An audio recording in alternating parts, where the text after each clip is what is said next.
Здравствуйте, меня зовут Чихачева Анна Михайловна, и я руководитель творческого объединения «Школа юного журналиста» Дворца творчества детей и молодежи. Журналистика для меня – это образ жизни, а педагогика – мечта, ставшая реальностью. Во Дворце творчества я работаю уже 7 лет, и за это время была награждена почетными грамотами и благодарственными письмами. Но не это главное в работе педагога.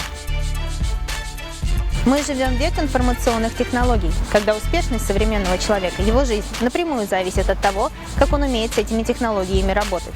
Стрим, фолловинг, блогинг, рерайт, копирайт, инстаграмер – вам могут быть незнакомы эти слова, но именно они во многом определяют сегодняшнюю информационную среду.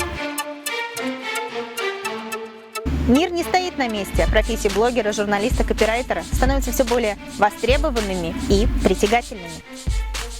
Здравствуйте, меня зовут Никитина Екатерина, я ученица школы юного журналиста. Могу ли я вам задать пару вопросов? Цель программы «Школы юного журналиста» – ознакомить обучающихся с основами журналистской деятельности, сформировать у них навыки журналистского творчества, а также сориентировать их в современном медиапространстве. Обучающиеся имеют возможность творить и реализовываться в медиасфере, приобретают навыки делового общения, учатся грамотно и красиво излагать собственные мысли, овладевают компьютерными технологиями по обработке текстовых, фото, видео, аудиофайлов. Помимо этого, они овладевают азами работы с информацией и правилами грамотной ее подачи.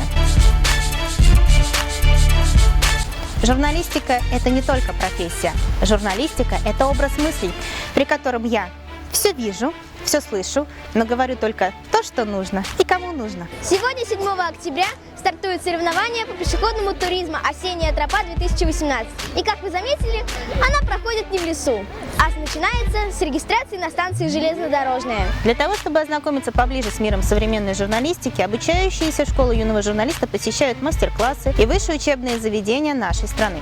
Так, например, в прошлом году мы посетили День открытых дверей Первой академии медиа «Мирбис», где познакомились с такими ведущими журналистами нашей страны, как Борис Корчевников, Мария Штерн, Эрнст Мицкевичус и другие. Приятным и полезным стало и посещение Российского государственного университета имени Косыгина, где мои обучающиеся ознакомились с такими видами деятельности, как мультипликация, компьютерная вышивка, 3D-печать. У школы юного журналиста есть свои традиции. Ежегодно мы участвуем во всероссийской образовательной акции «Час кода». Становимся призерами и победителями всероссийских областных и муниципальных конкурсов.